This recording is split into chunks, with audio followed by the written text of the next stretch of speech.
PN junction diode के last class में हम लोग जाने थे कि मतलब कैसे ये मेरा ग्रो होता है, बनता है पीएन जंक्शन डायोड, और क्या इसके ऑपरेशन को हम लोग देखे थे। आज के क्लास में हम देखेंगे VI characteristic of PN junction diode, कैसे हम लोग फॉर्म करेंगे। उससे पहले हम थोड़ा सा रिकैप कर लेते हैं, वो क्या है कि पीएन जंक्शन डायोड मेरा कैसे मेरा फॉर्म करता है। यहाँ देख रहे हैं कि ये मेरा क्या है, एक जंक्शन डायोड जो है ये मेरा हम लोग बना के रखे हुए हैं, जिसमें कि एक जो है जंक्शन के एक साइड मेरा एन टाइप है और जंक्शन के एक साइड मेरा पी टाइप है। ये सारा चीज़ हम लोग लास्ट क्लास में डिस्कस किए थे, और आप लोग उस वीडियो लेक्चर को भी देख लीजिएगा तो वहाँ समझ में आ जाएगा कैसे ये मेरा फॉर्मेशन हो रहा था। तो यहाँ थोड़ा सा देख लेते हैं। तो एन साइड में जो है मेरा क्या है कि मेजोरिटी में मेरा फ्री इलेक्ट्रॉन है, और माइनॉरिटी मेरा क्या है यहाँ प्रेजेंट है, मेरा होल्स प्रेजेंट है। वहीं पी साइड में जो है मेजोरिटी मेरा होल्स है और माइनॉरिटी मेरा फ्री इलेक्ट्रॉन प्रेजेंट है। और जब ये हम फॉर्मेशन कर रहे होते हैं पीएन जंक्शन डायोड, तो वहाँ पे क्या होता है, जंक्शन के अक्रॉस जो है मेरा फ्री इलेक्ट्रॉन और होल्स प्रेजेंट होता है। ये दोनों एक दूसरे के इतना इनफ होता है कि वो होल्स, वैसे भी हम लोग जानते हैं कि होल जो मेरा क्रिएशन हो रहा होता है ये एक ऐसे सेमीकंडक्टर के कारण जहाँ पर कि हम लोग, जिसमें कि डोपिंग कैसा है, मेरा ट्राइवेलेंट है, ट्राइवेलेंट डोपिंग है। या डेट मीन्स इसके पास तीन, जो ट्राइवेलेंट इम्प्योरिटी है इसके पास 3 इलेक्ट्रॉन है। ये नेबर के 3 सेमीकंडक्टर के साथ क्या वो फॉर्मेशन कर लेता है कोवेलेंट बॉन्ड, और एक स्पेस वहाँ पे क्रिएट कर। ये स्पेस क्या चाहेगा कि ऑक्युपाई करके हम स्टेबल हो जाएं किसी भी तरह से। तो यहाँ पेंटावेलेंट क्या करता है, ये एक इलेक्ट्रॉन इसको प्रोवाइड करवा देता है, तो और ये ऑक्टेट मेरा कंप्लीट करके एक स्टेबल स्टेज में पहुँच जाता है। तो यहाँ पर जो है डिप्लीशन लेयर के पास, डिप्लीशन जंक्शन के पास में क्या होता है कि रीजन के पास यहाँ पे इलेक्ट्रॉन और होल जो है एक दूसरे से रिकॉम्बिनाइज कर लेता है और अपना ऑक्टेट कंप्लीट कर लेता है। कंप्लीट करने के बाद जो है इलेक्ट्रॉन, जहाँ पे इलेक्ट्रॉन है, हम लोग ये भी जानते हैं कि एक फ्री स्पेस से अगर इलेक्ट्रॉन मेरा लूज होता है तो वहाँ पे एक आयंस का क्रिएशन होता है प्लस आयन का। अगर इसी से मेरा इसमें एक होल, अगर इसमें अगर क्या हो, एक इलेक्ट्रॉन मेरा इन कर रहा हो, तो यहाँ पे जो चार्ज होगा वो कैसा होगा, मेरा माइनस हो जाता है। तो वही देख रहे हैं, जो आयंस का यहाँ क्रिएशन हो गया, होल एक्सेप्ट किया इलेक्ट्रॉन को, तो उस पर आयंस कैसा आया, मेरा नेगेटिव। और यहाँ जो है फ्री इलेक्ट्रॉन डोनेट कर दिया, तो यहाँ पे क्या आया, यहाँ पे प्लस आयंस का क्रिएशन हो गया। जब ये जंक्शन के अक्रॉस प्लस और माइनस आयंस का जो क्रिएशन हो गया होता है उसको हम लोग बोलते हैं डिप्लीशन रीजन। और इस रीजन के बाद हम लोग यहाँ क्या देख रहे हैं कि इलेक्ट्रॉन है और यहाँ क्या है, मेरा होल्स है। अब ये भी चाहेगा कि हम रिकॉम्बिनाइज हो जाए, बट लेकिन ऐसा होता नहीं है। ऐसा क्यों नहीं होता है कि ये इलेक्ट्रॉन यहाँ तक प्लस तक है, इलेक्ट्रॉन पे चार्ज कितना मेरा माइनस है, तो यहाँ तक तो आया, ठीक है, प्लस माइनस अट्रैक्ट हुआ, चला आया। लेकिन यहाँ पे जैसे ही आया कि यहाँ पे देखेगा कि ये तो माइनस है, ये इसको रिपेल करेगा, यानी ये जो माइनस है इस इलेक्ट्रॉन को रिपेल करेगा, और ये प्लस जो है इस होल को इधर रिपेल करेगा, जिसके कारण कि अब डिप्लीशन रीजन जो है एक बार फॉर्म हो के फिर वहीं तक रुक जाता है, फिर आगे मेरा ग्रो नहीं करता है, और यहाँ पर जो है करंट का फ्लो इनसे जो है वो मेरा रुक जाता है। अब इस टाइम पे करंट का फ्लो नहीं हो रहा होता है, यानी जब तक हम सप्लाई नहीं देंगे उस टाइम तक हमको इससे करंट मेरा नहीं मिलेगा।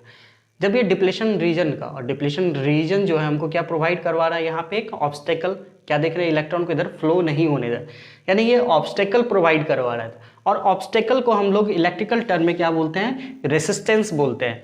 दैट मीन्स डिप्लीशन रीजन जो है हमको क्या प्रोवाइड करवा रहा है, एक रेसिस्टेंस प्रोवाइड करवा रहा है। जब ये रेसिस्टेंस प्रोवाइड करवा रहा है तो ऑब्वियसली अगर रेसिस्टेंस है तो उसके क्रॉस वोल्टेज ड्रॉप होगा।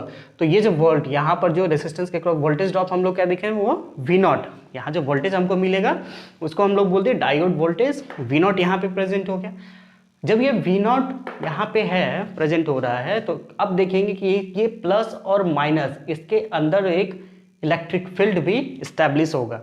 जहाँ पर भी प्लस और माइनस चार्ज है वहाँ पे क्या हुआ, एक इलेक्ट्रिक फील्ड इस्टेब्लिश होगा। इलेक्ट्रिक फील्ड इस्टेब्लिश होगा तो इलेक्ट्रिक फील्ड किधर से किधर टेंस होगा, प्लस से माइनस की ओर। तो यहाँ पे जो इलेक्ट्रिक फील्ड है वो टेंस हो रहा है मेरा प्लस से माइनस की ओर। अब जब ये इलेक्ट्रिक फील्ड मेरा यहाँ पे आया है, तो इलेक्ट्रिक फील्ड हम जानते हैं कि इलेक्ट्रिकल कंपोनेंट में एक चीज में आता है मेरा इलेक्ट्रिक फील्ड, वो किस में आता है, capacitor. That means depletion region का जब फॉर्मेशन हो रहा होता है तो वहाँ पे एक कैपेसिटर भी हमको मिलता है। ये कैपेसिटर मेरा 2 तरह का होगा, कैसा कैसा, एक डिफ्यूजन का होगा और एक ट्रांजिशन होगा। तो डिफ्यूजन जो होता है वो मेरा फॉरवर्ड बायस में मिलता है और ट्रांजिशन कैपेसिटेंस जो होता है वो मेरा क्या मिलता है, रिवर्स बायस में। वहीं रेसिस्टेंस क्या देखेंगे, तो आगे हम डिस्कस करते हैं रेसिस्टेंस पे भी। तो इसका ऑपरेशन देख लेते हैं फटाक से। ऑपरेशन क्या था, फॉरवर्ड बायस कंडीशन में हम लोग पी साइड को हम जो है बैटरी के पॉजिटिव टर्मिनल से और एन को बैटरी के नेगेटिव टर्मिनल से जब हम कनेक्ट कर देते हैं तो ये मेरा हो जाता है फॉरवर्ड बायस। वहीं पी साइड को अगर हम नेगेटिव टर्मिनल से और एन साइड को अगर हम पॉजिटिव टर्मिनल से कनेक्ट कर दे तो ये मेरा किस कंडीशन में आता है, रिवर्स बायस कंडीशन में आता है। हम लोग जान रहे हैं कि यहाँ पे क्या है, एक रेसिस्टेंस है, तो ये क्या करेगा, ऑब्स्टेकल प्रोवाइड करवाएगा और इलेक्ट्रिक यहाँ जो है करंट को फ्लो नहीं करने देगा इस टाइम। कहाँ तक, कब तक, जब तक ये वी नॉट वोल्टेज तक ये करंट को फ्लो नहीं कर देगा। वी नॉट से जैसे ही मेरा वी एफ ये मेरा इंक्रीज कर जाएगा वी नॉट से, दैट मीन्स हम बोल रहे हैं कि वी एफ जो है वो ग्रेटर देन हो गया किससे, वी नॉट से। तो यहाँ पे क्या होगा, करंट हमको मिलने लगेगा। वो जो करंट में हमको मिलता है वो इस डायरेक्शन में हमको करंट मिलेगा और ये करंट क्या कहलाता है, हम डायोड करंट कहलाता है। यानी हम इसको एक टर्म में ले लेते हैं, एक मैथमेटिकल टर्म में हम लोग लिख लेते हैं। पहला क्या होगा, अगर Vf जो है ये less than equals to V naught है तो इस टाइम पे हमको करंट जो है ID करंट इक्वल्स टू क्या होगा, मेरा 0 होगा। जैसे ही हम क्या किए, इसमें जो है Vf को जो है वो Vf जो यहाँ पे Vf को हम लोग क्या किए, ग्रेटर देन कर दिए वी नॉट से, तो यहाँ क्या मिलेगा हमको, ID करंट हमको मिलेगा। इन सारे कॉन्सेप्ट को यूज करके हम लोग ड्रॉ करेंगे VI कैरेक्टरिस्टिक ऑफ डायोड का। वहीं पे इसको ड्रॉ करने के लिए VI कैरेक्टरिस्टिक ऑफ डायोड जो है उसको ड्रॉ करने के लिए सबसे पहला चीज़ हमको जरूरत पड़ेगा करंट का। तो करंट जो मेरा फ्लो होगा, टोटल करंट जो हम लोग देखेंगे, मतलब जो डायोड में मेरा टोटल करंट मेरा जो फ्लो होगा वो I equals to I naught e raise to V divided by eta V T minus 1, जहाँ पर कि V जो है मेरा अप्लाइड वोल्टेज ड्रॉप है। V क्या है, मेरा अप्लाइड वोल्टेज ड्रॉप अक्रॉस मेरा डायोड। वो सिलिकॉन के लिए मेरा कितना 0.7 वोल्ट होगा और जर्मेनियम के लिए 0.3 वोल्ट। वहीं I जो है क्या है, मेरा टोटल करंट है थ्रू डायोड का। आई नॉट क्या है, मेरा रिवर्स का है सैचुरेशन करंट, जिसका कि हम लोग डिस्कस कर चुके हैं आज की क्लास में भी और लास्ट क्लास में भी डिस्कस किए हुए हैं। ईटा जो है मेरा डायोड आइडलाइज फैक्टर है। डायोड आइडलाइज फैक्टर जो है ये मेरा 1 इंटीग्रेटेड थ्योरी के लिए मेरा कितना होता है, 1 होता है। वहीं डिस्क्रीट थ्योरी के लिए मेरा कितना लेते हैं, हम इसको 2 लेते हैं हम। तो जितना भी हम लोग यहाँ पे टर्म डिराइव करेंगे वो सब इंटीग्रेटेड के लिए लेंगे। तो यहाँ पे ईटा इक्वल्स टू हम लोग क्या कितना रखेंगे, 1 रखेंगे। वहीं Vt जो है मेरा थर्मल इक्विवेलेंट वोल्टेज है और ये जो इक्वेशन आया है KT डिवाइडेड बाई Q, ये मेरा थर्मल इक्विवेलेंट वोल्टेज के, ये आया मेरा आइंस्टीन गैस थ्योरी जो दिया गया है उसी के अकॉर्डिंग यहाँ पे मेरा ये वैल्यू आया है थर्मल वोल्टेज के लिए। और इसका जो है रूम टेम्परेचर पे कितना होता है, 26 मिली वोल्ट होता है। वहीं K इस वोल्टेज में Vt में जो है, K में जो है वो मेरा क्या है, बोल्ट्जमान कांस्टेंट है। वो रूम टेम्परेचर पे कितना 1.3 इंटू 10⁻⁻23 जूल पर केल्विन होता है।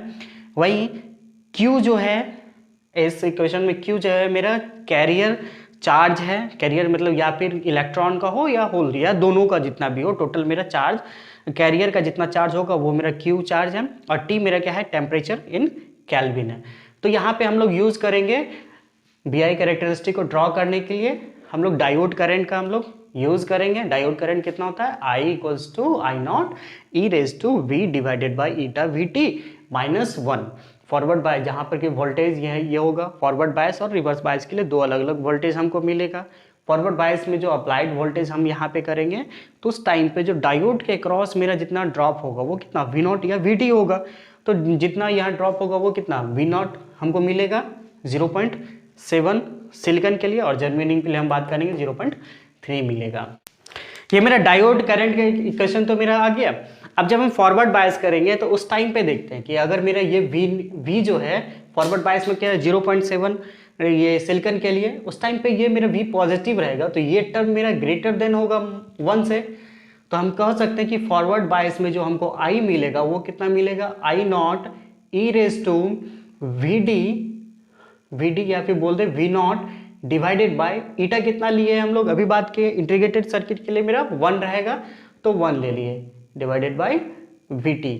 ये जो मेरा आएगा किसमें, फॉरवर्ड बायस कंडीशन में आएगा। इस टाइम पे VD मेरा क्या है, V0 मेरा क्या है, मेरा पॉजिटिव है, इसलिए जो है eta V divided e raise to V divided by eta VT जो होगा ये ग्रेटर देन होगा किससे, 1 से, इसलिए हम ये टर्म लिख सकते हैं। और रिवर्स बायस में भी हम लोग देखेंगे इस कंडीशन में जो होगा कि ये निगेटिव हो जाएगा, तो ये टर्म मेरा पूरा का पूरा नेगलेक्ट कर सकते हैं। उस टाइम पे क्या होगा, ये मेरा पूरा का पूरा नेगलेक्ट कर सकते हैं। तो I जो होगा, I इक्वल्स टू कितना हो जाएगा, माइनस I0 किस केस में, रिवर्स बायस केस में।